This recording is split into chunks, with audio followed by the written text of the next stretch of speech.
Nesse vídeo eu vou te dizer por que eu não gosto de investir em ETFs de renda fixa ou fundos de renda fixa no geral, mesmo naquela minha parcela da carteira que fica para renda fixa. Vem comigo. Olha, com esse boom dos ETFs e esse alto interesse dos investidores em fundos de renda fixa no geral, o tema se torna muito pertinente. Afinal de contas, com a taxa Selic a 15% ao ano, a esmagadora maioria dos investidores está interessada em renda fixa. E às vezes se pega perguntando: será que eu invisto diretamente nos títulos ou invisto através de fundos? O que seria melhor? Olha, eu já fiz um vídeo sobre isso a respeito de crédito privado, que aí a gente abrange debêntures, CRI e CRA. Nesses casos, não há dúvida de que você não vai investir individualmente nesses títulos, você vai investir através de fundos. Já falei sobre isso em outro vídeo. O tema aqui é mais relacionado a títulos públicos, ou seja, Tesouro Direto, essa coisa toda. Por quê? Porque existem ETFs que compram justamente esses títulos e colocam na carteira e diversificam a sua carteira sem a necessidade de você ir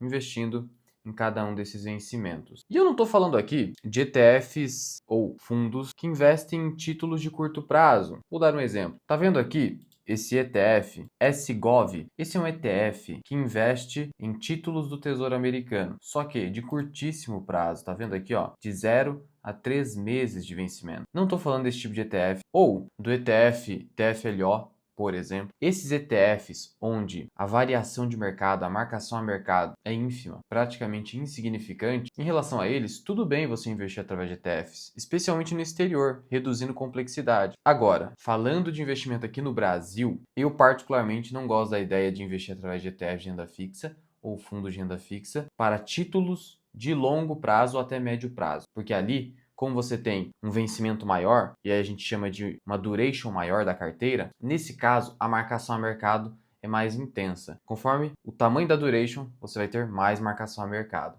É assim que funciona. Então, na prática, quando você vai aqui no site do Tesouro e você vê lá todos esses títulos públicos, você pega aqui o Tesouro IPCA+ 2060, com certeza esse título ele é mais sensível à marcação a mercado, à volatilidade do preço do título, se você comparar com o 2040 ou com o 2029. Quanto maior o prazo, maior a volatilidade. Simples assim. De tal modo que se você não quer muita variabilidade no título, você pega o de mais curto prazo. Isso você já sabe. Agora, por que eu prefiro investir diretamente nesses títulos do que comprar um ETF, a exemplo do Área 11? Ah, Luan, é a taxa de administração, né? 0,30. Nem é tanto por isso, porque quando você investe aqui no site do Tesouro, não precisa investir diretamente no site do Tesouro. Pode ser através da corretora, desde que você não compre títulos do mercado secundário, que é o que a corretora vende para você. Não, você pode investir no Tesouro Direto através da corretora e o custo vai ser o mesmo, que é basicamente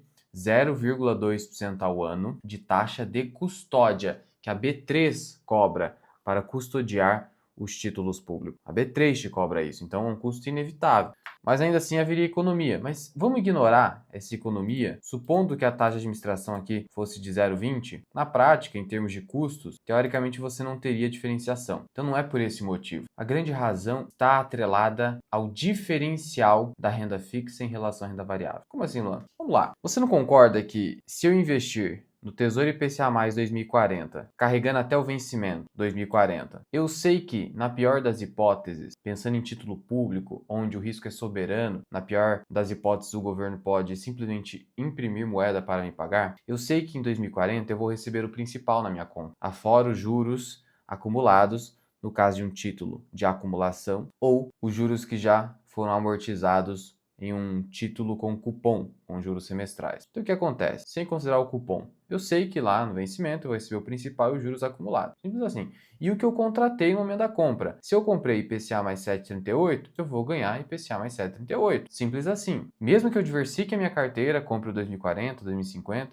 não interessa, eu vou receber o principal lá no futuro. Então veja, eu sei que eu vou sofrer com a marcação a mercado no meio do período, eu posso ganhar dinheiro com isso, se eu comprar no momento de juro muito alto, que é o que a gente vivencia hoje, então é um bom momento para títulos públicos pensando em marcação a mercado, isso é verdade. Mas aí eu te pergunto, principalmente com esses títulos de vencimento mais longo, a gente sabe que a economia brasileira passa por diversos períodos, a gente muda de inflação o tempo inteiro, não tem mínima estabilidade inflacionária, mínima estabilidade monetária. A gente sabe que os juros são montanha-russa aqui no Brasil. A gente sabe disso. Desde 2006, a gente não viu uma Selic a 15%. E, desde o Plano Real, a gente nunca tinha visto uma Selic de 2%. Tudo aconteceu assim muito rápido aqui no Brasil. Então faz parte do jogo dos investimentos aqui no Brasil. Pois muito bem, por que eu estou te dizendo isso? No caso de investimento através de ETF ou fundos, quando eu estou ali investido, e aqui falando de fundos que possuem títulos públicos de mais longo período, especialmente o ETF, foca no ETF. A figura do ETF é mais clara nesse sentido. E aqui é só um exemplo, pode ser qualquer outra gestora, qualquer outro ETF, com essa finalidade de investir em títulos públicos de médio e longo prazo. Olha como é que funciona. Aqui no Área 11, quando você vai olhar aqui a carteira do fundo, veja o que tem nela. Você tem Tesouro IPCA+, 2055, 2045, 2060, 2050, 2040, 2035, 33, 27. É o prazo mais curto. O 27 é tranquilo, a gente sabe que tem pouca marcação a mercado aqui. Só que esses mais para cima, a gente sabe que o negócio pode ter muita volatilidade. A gente sabe disso. Beleza. Aí eu te pergunto, o que vai acontecer com esse fundo, com esse ETF, a hora que a NTN-B 2027 vencer? Ah, vai ficar sem ela, né, Luan? Mas o que vai acontecer? Você acha que o fundo não vai substituir por um outro título? Sim, o papel do fundo é ter uma esteira de títulos públicos e conforme vai havendo vencimento, você vai comprando mais e mantendo uma certa duration média no fundo. Essa é a finalidade. Então a finalidade é ter uma carteira de títulos públicos, especialmente de prazo mais longo, como a gente pode perceber. Então vai havendo recompra, nunca vence. É isso que eu quero que você entenda.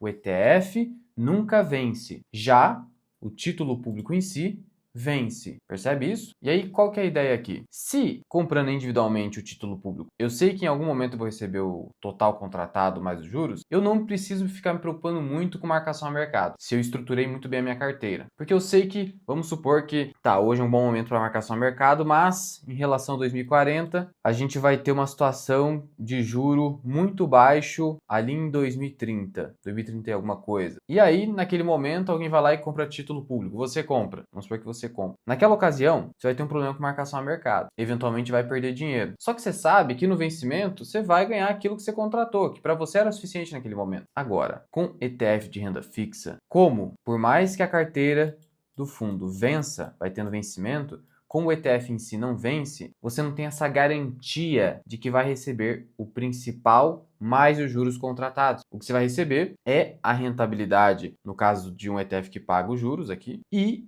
a valorização das cotas conforme a marcação a mercado dessa carteira de títulos. Aí eu te pergunto, supondo que você precisa do dinheiro para daqui 10 anos e você tem a má sorte de essa carteira aqui não conseguir ostentar valorização. Só que você precisa vender. Você vai ter que vender com um prejuízo ou um ganho ínfimo. Ao passo que, investindo diretamente no título que eu precisaria para daqui 10 anos, eu sei que mesmo que a marcação a mercado fique desfavorável no meio do caminho, eu vou no vencimento, que é o que eu preciso, eu fiz meu planejamento, eu vou ter IPCA mais 7,38. Não sei se você conseguiu me entender. Qual que é a lógica aqui? O fato de o título público de longo prazo vencer, ter vencimento, isso me traz previsibilidade, sem eu precisar me preocupar com marcação a mercado. Porque na pior das hipóteses, eu espero até o vencimento e tenho a taxa contratada. Ponto final. Agora, no ETF de renda fixa, que tem uma carteira com esses títulos, como ele não vence, e do ponto de vista fiscal isso é bom, tá? É bom, por quê? Porque se ele não vence, você não vai ter que pagar imposto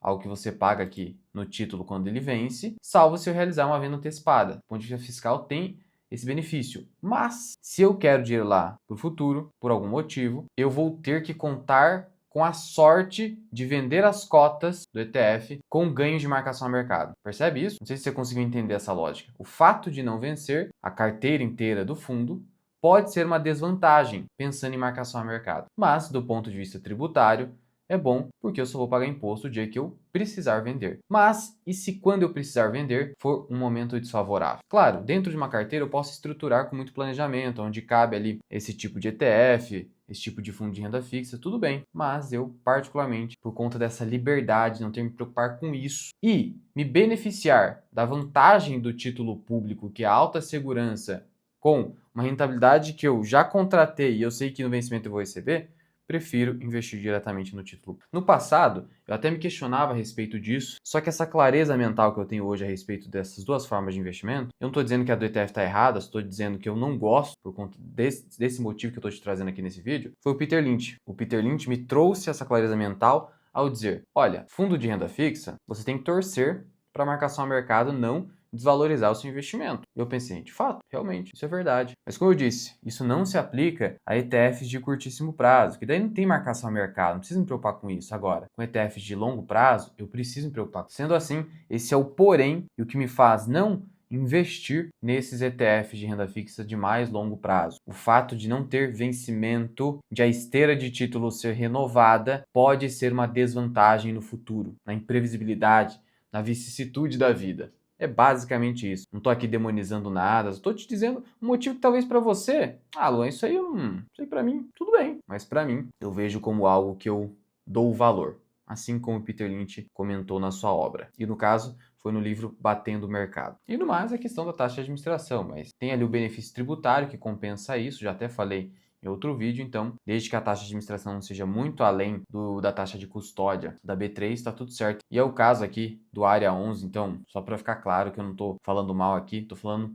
do produto que para mim não faz sentido, para mim, prefiro investir diretamente no título público por esse motivo. Por fim, para aprender mais sobre renda variável, ações, ter vídeos exclusivos semanais, ter uma planilha de preço teto e relatórios de análise que eu vou atualizando ali dentro da minha comunidade, eu te convido a entrar para a minha comunidade, onde você tem acesso ao meu treinamento Formação Mirai Invest e diversos outros materiais complementares, vídeos, insights. Tem muito conteúdo lá dentro e vai te ajudar e muito a se tornar um investidor independente e mais consciente. Conheça todos os benefícios da minha comunidade no link da descrição e no primeiro comentário fixado, e eu te vejo num próximo vídeo.